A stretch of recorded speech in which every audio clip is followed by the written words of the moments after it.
السلام عليكم ورحمة الله وبركاته. النهاردة هنكمل سلسلة الفيديوهات القصيرة الخاصة ببرات سكريبت، وإن إحنا إزاي نتعلم أساسيات كتابة السكريبت بطريقة سهلة حتى لو إحنا ما عندناش أي باك جراوند في البروجرامينج. النهاردة هنتكلم عن حاجتين. هنتكلم إزاي نكتب كومنت داخل السكريبت، وتاني حاجة هنتكلم ان احنا ازاي نديكلير variables او ان احنا نعرف variables داخل السكريبت بتاعنا، وايه انواع الفاريبلز اللي برات سكريبت بيقبلها. طيب، نبدأ كده من الأول. لو نفتكر من المرة اللي فاتت احنا جبنا ازاي نقدر نفتح سكريبت جديد. احنا كنا عادي من برات بنختار نيو سكريبت، وساعتها بتفتح لنا الويندو اللي هي زي اللي موجودة قدامنا دي، وبتكون فاضية، واحنا بنكتب فيها السكريبت بتاعنا. وبعد كده بنقدر نعمل ران، او ران لو هو ران دي هتعمل ران للسكريبت كله، او ران سيلكشن لو انا مختاره مثلا جزء معين من السكريبت وعايزاه يتعمل له ران. طيب، هنا انا قلت هتكلم اول حاجه ازاي نعمل كومنت. ازاي نعمل كومنت في برات سكريبت بسهوله جدا. انا اهم حاجه فيه، الحاجه المميزه ليه، ان انا لازم اقول حاجه او ادي سيمبل يوضح لبرات سكريبت ان ده كومنت، فانت ما تعملش ران للجزء ده، تخطاه وكمل للسطر اللي بعده.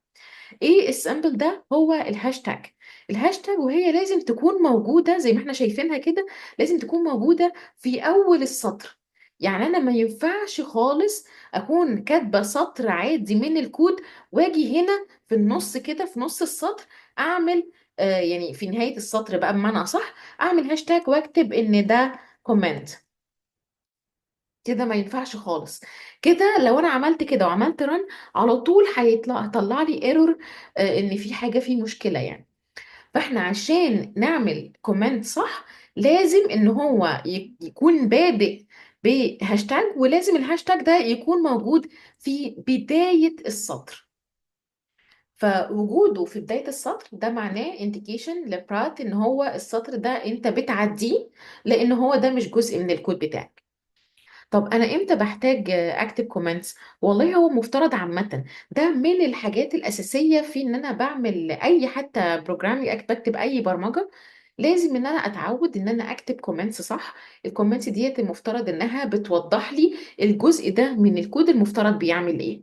يعني انا مثلا في جزء من الكود هكون بفتح مثلا اوديو فايلز، فانا المفترض ادي كومنت ان ده ان هو الجزء ده بيقرا مثلا الاوديو فايلز من الفولدر الفلاني، وبقرا مثلا كمان التكست كريد.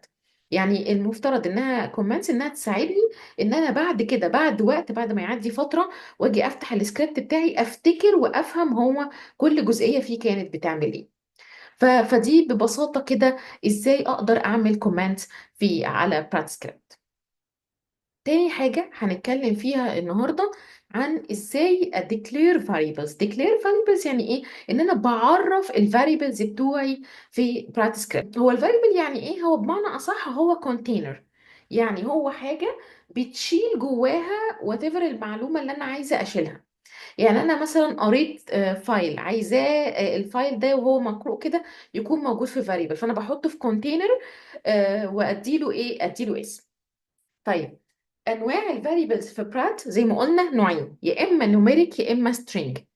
النوميريك فاريبلز هي الفاريبلز اللي هي من اسمها كده رقميه. معناها ايه؟ يعني هي شايله رقم. يعني انا عايزه اقول له عدد الفايلز الموجوده في الفولدر معين. طيب العدد ده الرقم ده هحطه في فاريبل اسميه مثلا in files اللي هي numbers of files مثلا. ف... فمجرد عشان اعمل ديكري لفاريبلز النوميريك ببساطه جدا اديله اسم وادي رقم، يعني اقول له equal رقم. هو كده بقى معناه هو عرف ان ده variable والفاريبلز ده جواه رقم. طيب، حاجة تانية مهمة جدا في الفاريبلز ان هو لازم الاسم. طبعا انا حر اختار الاسم اللي انا عايزاه.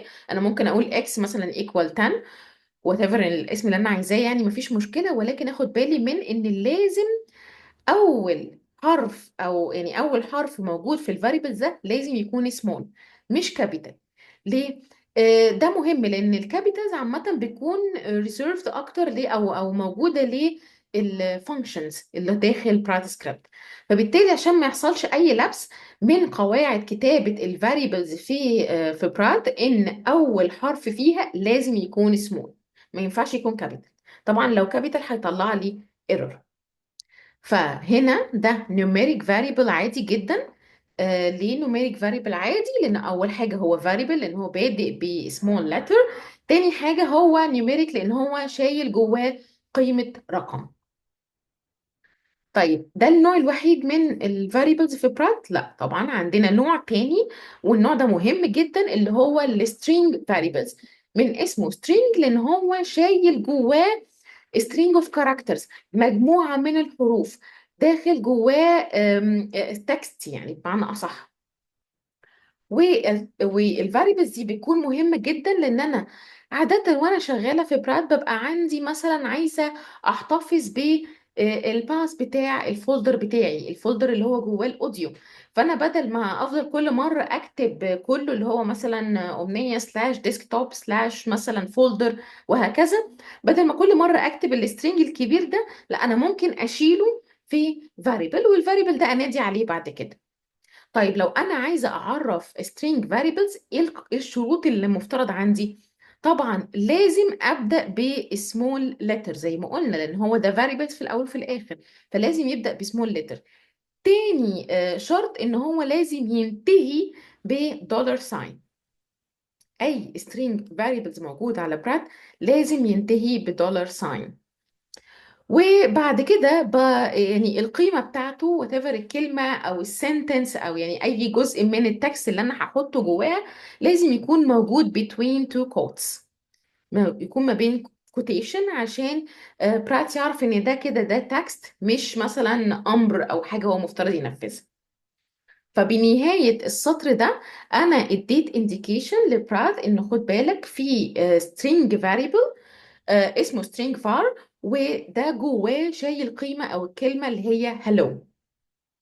فبالتالي أنا لو عملت run للجزء ده وقلت له write info line، وقلت له اكتب لي بقى، بدل ما هنا أنا لو تاخدوا بالكم من المرة اللي فاتت لما كنت بقول write info line كنت بقول between calls وبكتب الجملة اللي أنا عايزاه يظهرها. انا هنا مش عايزه اعمل كده، انا عايزاه بدل ما اكتب له between two quotes انا عايزاه يظهر لي قيمه الفاريبل ده. فالفاريبل اللي هو مثلا بتاع string، فهو انا لو عملت run للجزء ده المفترض يظهر لي hello. فانا هعمل اجرب اهو الجزء ده دلوقتي، هعمل run